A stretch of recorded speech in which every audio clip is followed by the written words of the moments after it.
Real Estate Radio Boston is a paid program sponsored by Guaranteed Rate Incorporated, which is solely responsible for its content. Licensed in all 50 states. NMLS ID 2611, Equal Housing Lender. Mortgage Lender and Mortgage Broker License MC 2611. Rick Shearer, NMLS ID 454910. Visit nmlsconsumeraccess.org. All applications subject to credit approval. Call Guaranteed Rates Boston office at 617-778-0024 for additional cost information. Real Estate Radio Boston with loan officer Rick Shearer of Guaranteed Rate and legal professional Ali Alavi of Alavi Braza PC. This is Real Estate Radio Boston. Good interior design. I'm assuming it is absolutely critical for builders to align themselves with good designers because it shortens their marketing time and certainly reduces their out-of-pocket expenses. What's your experience been there? Working with builders? Exactly. Well, I find that a lot of builders are scared to work with designers because when they hear interior designer, they see dollar signs and they're worried that we're just going to spend their budget. Right. Which, at least for my firm, we work very well within budgets. As long as you tell us in advance what budget we're working with, we're not going to go in there and just pick out all these crazy things. Mm-hmm. A lot of times when we go to pick out finishes, we are given a guideline of, stay within these parameters, and we're very good at that. But my experience is, if you're a new builder that's never worked with an interior designer before, that it's very nerve-wracking. But once we build that relationship with them, I find that we're with them for the eternal, however long they're in business. We've had clients for the last 30 years that just hire us again and again and again. I mean, I think getting the model unit ready for a development where sometimes it's the only thing that you can look to as far as quality goes. You only have one shot at that. And so if you're trying to cut corners and trying to really go on a small budget, you could totally miss the market and totally miss the mark. Oh, exactly. Sure. You have about 7 seconds to make a first impression. And for a lot of buyers to go into an empty model, it's very hard for them to visualize. Sometimes there's space that they don't quite understand. Well, how will my king-size bed fit into this room? Or can I bring that piece that my grandmother gave me? Will it fit here? And so it really helps the buyer have these memory points and calm down and just feel really excited about something when they can go in and picture themselves there. 100%. Makes sense. I mean, obviously there's a good way of being able to design things and not such good way of designing things. What are some of the common mistakes that you've seen as far as designers making? Well, this is a pet peeve of mine, but I have some pretty strong feelings about mistakes that interior designers have made. A lot of times it's about the builder, not about the designer. A lot of times designers take these opportunities as, oh, well, this is all about me and I get to show off my interior design skills. This is my blank canvas. This is all about me. Yeah, no, I can't stand that because our job is to sell space for a builder and help complement what it is that they're trying to accomplish, whether it's a builder that does beautiful moldings or someone that has a wonderful floor plan. We really want to make sure that the furniture is not overpowering the space. We don't want to do too many themes or too many crazy colors. We try to keep everything just, muted and calm and clean. So again, space planning as well is very important. So you don't want to put a sofa right in front when you're walking into a room because that chops off the room, makes it feel small. So there's a lot of things that interior designers need to focus on to help sell space, because that's really what you're doing, is helping the builders sell their home. You talk about first-time home buyers and you talk about the $500,000 entry.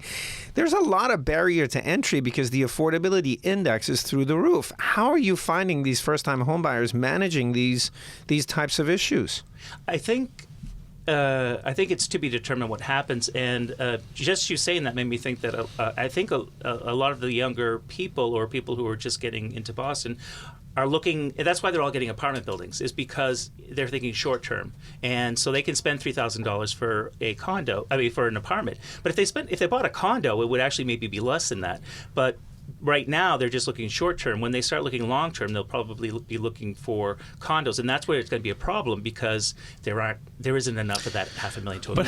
But how can a buyer write a check for $3,000 in rent and then have enough money saved in order to put down even 10% on a $500,000 property? Well, I totally agree. I think the difference is that honestly, I think, and people talk about this, the $3,000 is coming not just from them, but from their parents, right? Honestly.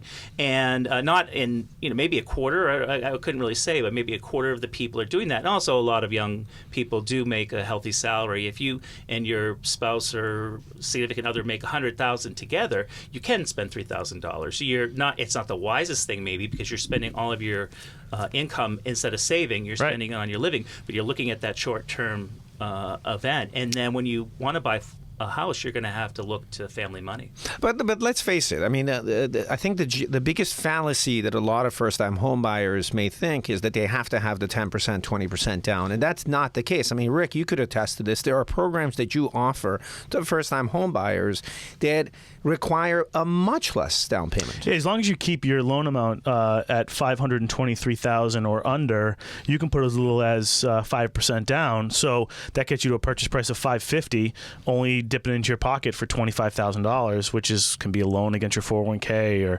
or gift from family members and that sort of thing. And at 417, we have got this new program where it's 1% down. It's a 3% down program, but guaranteed rates giving you 2%. You're putting down your 1%, but you got to keep it at $417,000. So there is some low money down programs out there that I'm still hearing a lot of people saying, well, my mom told me I have to put 20% down, and that's just not the case. So. But also going back to these neighborhoods, I mean, there are a lot of neighborhoods that are very, very close to the city, and that they're still affordable. I would say I totally agree, and that's something that people, if they start with an agent, they can, not just online, but if they actually ask an agent, and like you were saying, Rick, the best thing is to go out, I would say, and get your mortgage approval and see what kind of options you have. Like I think you've in the past mentioned mass housing. You do a really, really great job for our clients. That's why you're part of our network. That's why you're affiliated with this show, and I don't pretend to know estate planning.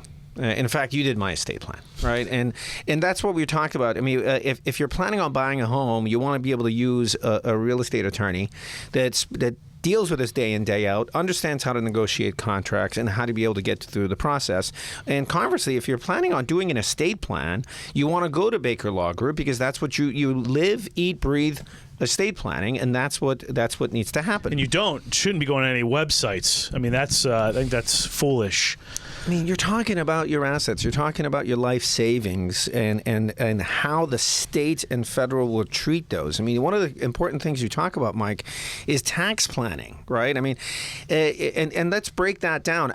Are there vehicles, are there strategies that individuals can employ in order to be able to reduce their tax exposure upon death or disability? There absolutely are, and it depends on the size of your estate and what your goals are in trying to reach that. If you have a taxable estate, and for federal purposes, that's over $5.4 million, you have a different strategy than more modest estates of less than that amount, and also less than the Massachusetts threshold of $1 million. So there still is tax planning, even if your estate doesn't exceed $1 million, because what happens is your heirs, you may have held your home for 40 years or a stock for a long time. That's appreciated significantly. Mm-hmm. And there's planning involved with how do we leave that to someone? Is it better to give it to them before I die, or should I wait until after I die? And most times for a lot of these assets, it's good to wait till after you die to receive that asset, because then there won't be, hopefully everyone's familiar with capital gains and income taxes associated when you sell that property. Yeah, I hear a lot of people go, "Oh no, I'm going to add my child on my deed of my house so that when I die, they automatically just get it," and that's not necessarily always the best plan. No, I think actually you're setting yourself up for failure, Mike. No, you are, and it could also be an issue where what happens when you sell the home. Because you are allowed certain exclusions on the sale of your home when you do. So if you have a lot of appreciation in your home, and then you want to write that appreciation off or get an exemption for it, you need to be an owner, and you need to live in that home. So if you throw your kids on the deed who aren't living in the home, you may have just given away a nice tax break because they're not a co-owner on the home. So when you sell it and they're a 50% owner, they're not going to be able to take the same exclusion that you could because they didn't live there.